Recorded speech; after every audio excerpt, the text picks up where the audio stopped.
কোরবানি ইতিহাস অনেক লম্বা ইতিহাস, সবটুকু ইতিহাস বলে শেষ করা যাবে না। যতটুকু আমার আপনার জন্য শিক্ষা হয়, শিক্ষণীয় হয়, ততটুকু বলার চেষ্টা করবো ইনশাআল্লাহ। কোরবানের বিধান হচ্ছে হযরত আদম আলাইহিস সালাম থেকে এই কোরবানের বিধান শুরু হয়েছে। আদম আলাইহিস সালাম তিনি হচ্ছেন আমাদের আদি পিতা, আর মা আলাইহিস সালাম তিনি আমাদের মা হাওয়া। আদম আলাইহিস সালাম এবং মা হাওয়া আলাইহিস সালামের থেকে বংশ বিস্তার হয়েছে, আমরা তিনাদের সন্তান। এজন্য তিনারা হচ্ছে আমাদের মা এবং বাবা, মা এবং বাবা। এখন ইসলামের বিধান হচ্ছে আপন ভাই বোন এই দুইজনের বিবাহ করা হারাম। একে মায়ের সন্তান, একে মায়ের গর্ভ থেকে যখন ভূমিষ্ঠ হয় ভাই এবং বোন, এই ভাই এবং বোনের মধ্যে বিবাহ বন্ধন, এটা হচ্ছে হারাম। এটা কি হারাম? এখন আদম আলাইহিস সালাম তো আমার আপনার পিতা, মা হাওয়া আলাইহিস সালাম আমার আপনার মা। এখন তাদের গর্ভ থেকে যখন সন্তান আসবে তখন তারা ভাই বোন হবে। কি হবে? ভাই এবং বোন হবে। তখনকার আমলে আল্লাহ সুবহানাহু ওয়া তাআলা একটা বিধান করে দিলেন। কি করে দিলেন? একটা বিধান করে দিলেন। বিধানটা হচ্ছে এরকম ছিল, মা হাওয়া আলাইহিস সালাম থেকে একবারে দুইটি সন্তান ভূমিষ্ঠ হতো। কয়টি? দুইটি। একটি হতো মেয়ে আর একটি হতো ছেলে। এভাবে ভূমিষ্ঠ হওয়া যখন শুরু করলো, আল্লাহ সুবহানাহু ওয়া তাআলা একটা বিধান করে দিলেন যে প্রথম ভূমিষ্ঠ হওয়ার পর যে মেয়ে ভূমিষ্ঠ হয়েছে তার সাথে পরের বারে যেই ছেলে ভূমিষ্ঠ হয়েছে তার সাথে আল্লাহ সুবহানাহু ওয়া তাআলা বিবাহের একটা বন্ধন বিধান করে দিলেন। বলেন সুবহানাল্লাহ। সেই থেকেই ছেলে সন্তান আসার একমাত্র মাধ্যম হচ্ছে বিবাহ। বিবাহ ছাড়া ছেলে সন্তান আসার মাধ্যম যদি থাকে সেটা হবে হারাম। সেটা কি? হারাম। আল্লাহ সুবহানাহু ওয়া তাআলা আদম আলাইহিস সালামের জামানায় এই বিধান করে দিলেন। এখন আদম আলাইহিস সালামের এই দুইবার যখন দুইটি করে চারটি সন্তান ভূমিষ্ঠ হলো, একটি হলো হাবিল আর একটি হলো কাবিল। এখন এই হাবিল আর কাবিলের মধ্যে একটা মতনৈক্য সৃষ্টি হলো। কাবিলের সাথে যেই মেয়েটা ভূমিষ্ঠ হলো, এই মেয়েটা ছিল অনেক সুন্দরী। কি ছিল? সুন্দরী। এখন কাবিলের কথা হচ্ছে যে মেয়েটা, যে আমার বোনটা সুন্দর হয়েছে, তার সাথে আমাকে বিবাহ দিতে হবে। এখন এটা তো হারাম। এটা কি? হারাম। এখন আদম আলাইহিস সালাম তিনি তার সন্তানকে বললেন যে তোমার সাথে তোমার যেই বোন ভূমিষ্ঠ হয়েছে তার সাথে তোমাকে বিবাহ দেওয়া যাবে না, এটা ইসলাম হারাম করেছেন। এরপরে হাবিলের সাথে যেই তোমার বোন ভূমিষ্ঠ হয়েছে তার সাথে তোমাকে বিবাহ দেওয়া যাবে, তোমার সাথে যে বোন হয়েছে তার সাথে তোমাকে বিবাহ দেওয়া যাবে। এখন কাবিল কোন রকমে মানতে রাজি নয়। কি নয়? কাবিলে মানতে রাজি নয়। সে বলে না, আমাকে বিবাহ, তার সাথে আমাকে বিবাহ দিতেই হবে।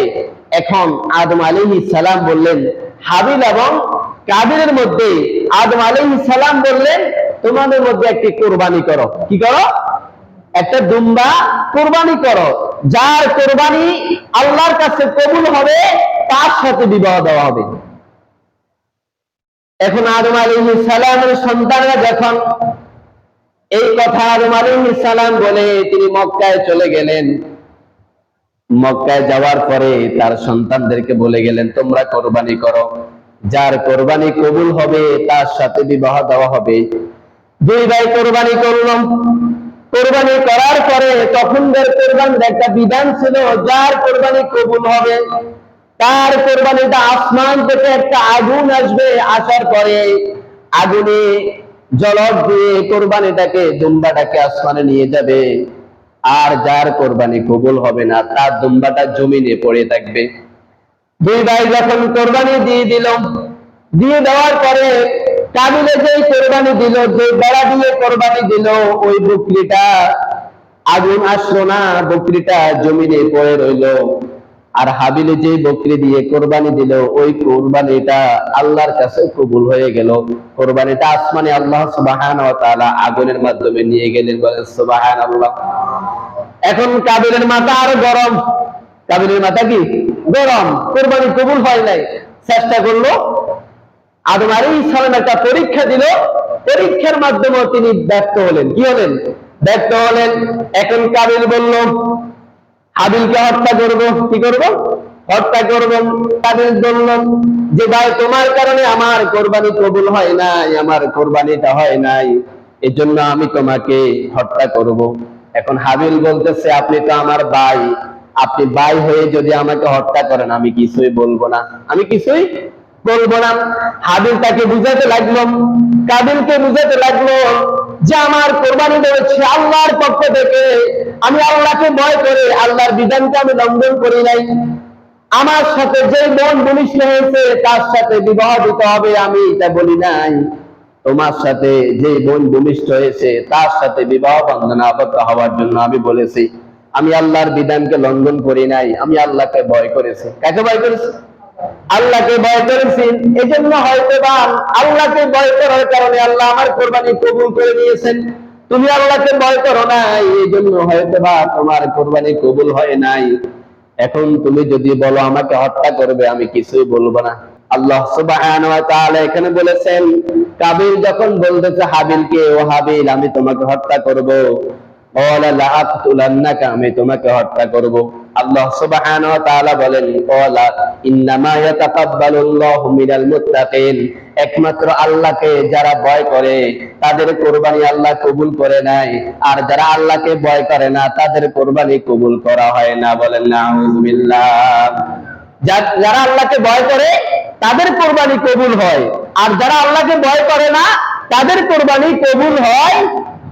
এখন এই বিধান যদি আমার আপনার দুনিয়ায় যদি এই বিধান এখন থাকতো, যার কোরবানি কবুল হবে সে যদি সরাসরি দেখতে পারতো, আর যার কোরবানি কবুল হয় নাই সে যদি সরাসরি এখন দেখতে পারতো, তাহলে আমি আপনি বুঝতে পারতাম আমার কোরবানি কবুল হয়েছে কিনা। আমি আপনি বুঝতে পারতাম যে আসলে কি আমার কোরবানি কবুল হয়েছে কিনা। আমি তো বড় গরু দিয়ে কোরবানি দিলাম, এই কোরবানি কি আল্লাহ কবুল করছে কিনা। আমি মানুষকে দেখানোর জন্য কোরবানি দিলাম, এই কোরবানি কি আল্লাহ কবুল করছে কিনা। এখন কিন্তু যদি এই বিধান আদম আলাইহিস সালামের জামানায় যে বিধান ছিল, এই বিধান যদি এখন জারি থাকতো, এখন আমরা বুঝতে পারতাম। কি করতাম? আমরা বুঝতে পারতাম যে আমরা কি গুনার মধ্যে আছি নাকি নেকের মধ্যে আছি। যারা ওই সময় বিধান ছিল, যারা গুনার মধ্যে থাকতো তাদের কোরবানি কবুল হতো না। এরপর তারা আবার কি করতো? আল্লাহর কাছে তওবা করতো, গুনার জন্য কান্নাকাটি করতো, এরপর হয়তো পরের বছর তাদের কোরবানি আবার কবুল হতো। সুবহানাল্লাহ।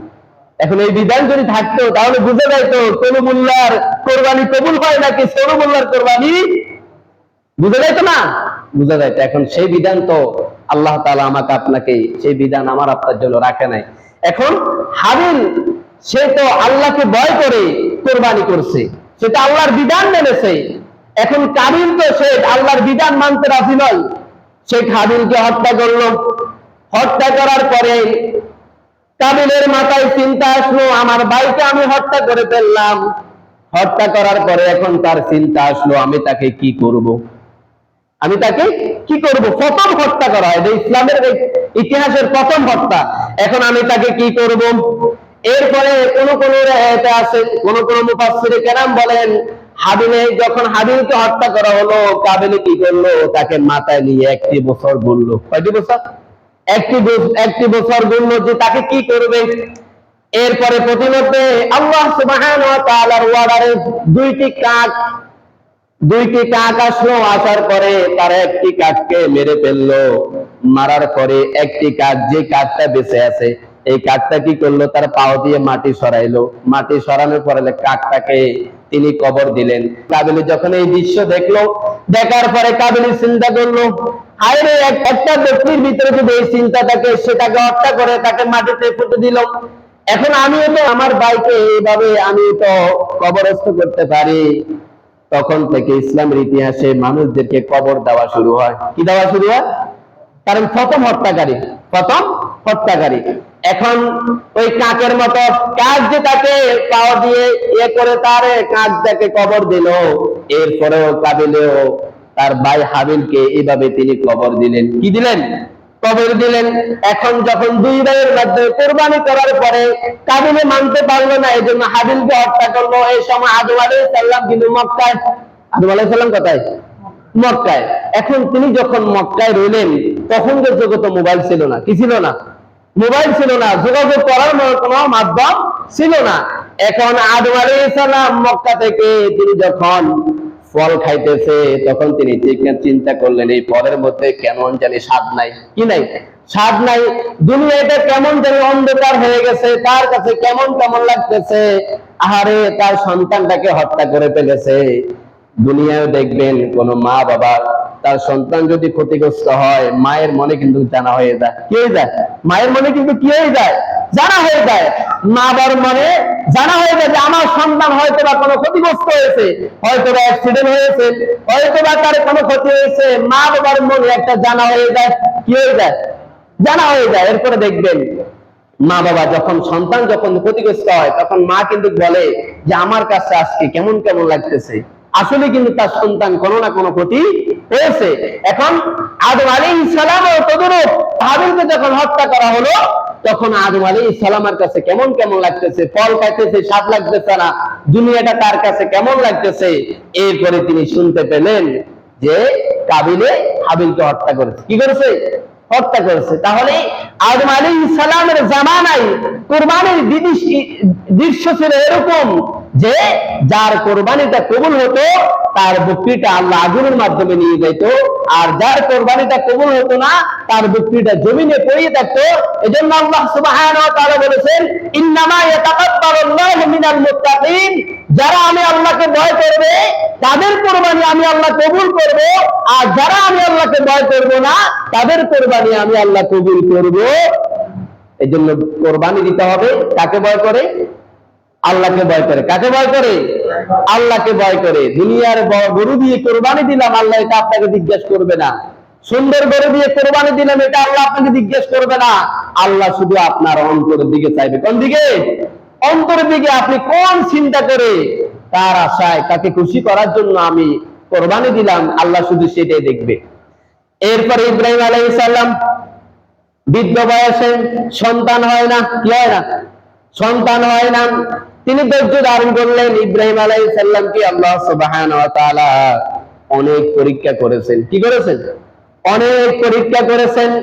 ইব্রাহিম আলাইহিস সালামের মতো এরকম পরীক্ষা আর কোন নবীকে আল্লাহ করে নাই। কিন্তু আল্লাহর মহিমায় ইব্রাহিম আলাইহিস সালাম আল্লাহ তাআলা দেওয়া প্রত্যেকটা পরীক্ষায় তিনি উত্তীর্ণ হয়েছেন। বলেন সুবহানাল্লাহ। কি হয়েছেন? উত্তীর্ণ হয়েছেন, তিনি পাস করেছেন।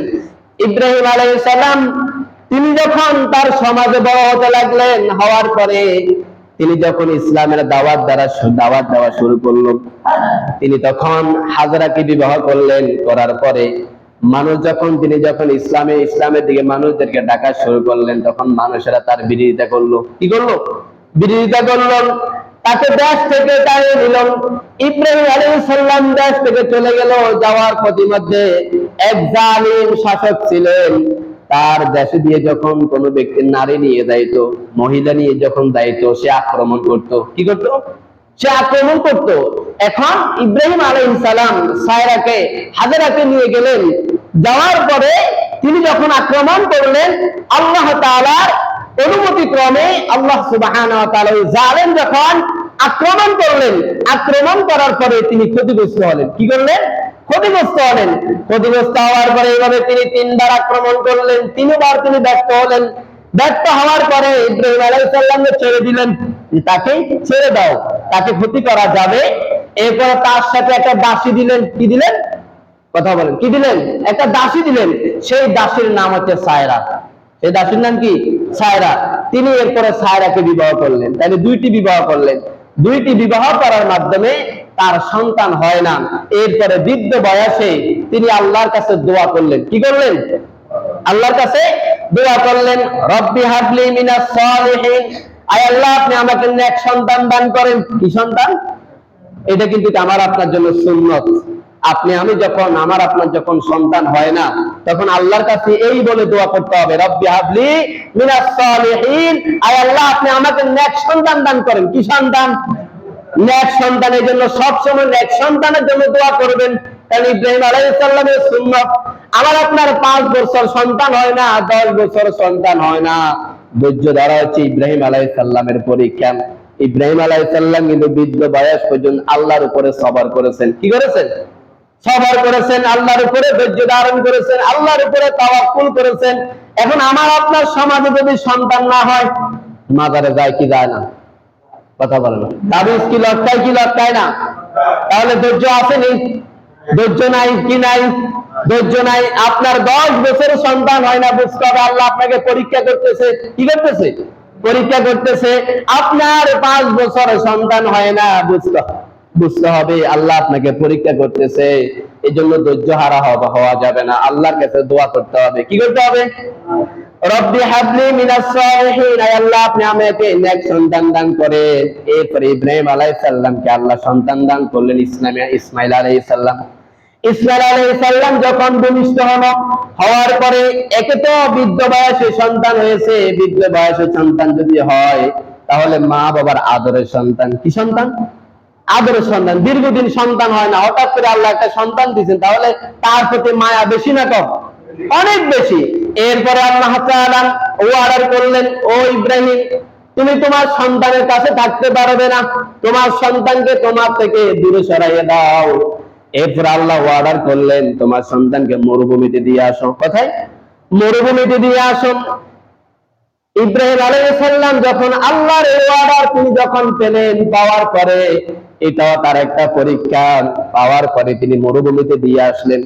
মরুভূমিতে দিয়ে আসার পরে হাজরা এবং সন্তানকে যখন দিয়ে আসলেন, হাজরা তখন ইসমাইল আলাইহিস সালাম দিয়ে চলে আসতেছে। চলে আসার পরে হাজরা তখন বলতেছে, ও আমার স্বামী, আপনি এমন একটি স্থানে আমাকে রেখে যাচ্ছেন, এখানে কোনো মানুষ নাই, মরুভূমি, নাই কোনো খাবার, নাই কোনো পানি, আমার সাথে এরকম কেন করা হচ্ছে? স্বামী কিন্তু পিছনের দিকে তাকায় না। আল্লাহ ওয়াদা করছে, ও ইব্রাহিম তুমি কিন্তু তাকাইতে পারবে না। কি করতে পারবে না? তাকাইতে করতে পারবে না। এখন আমার আপনার স্ত্রী হলে তো কি বলতো, তোর মতো স্বামী আমার দরকার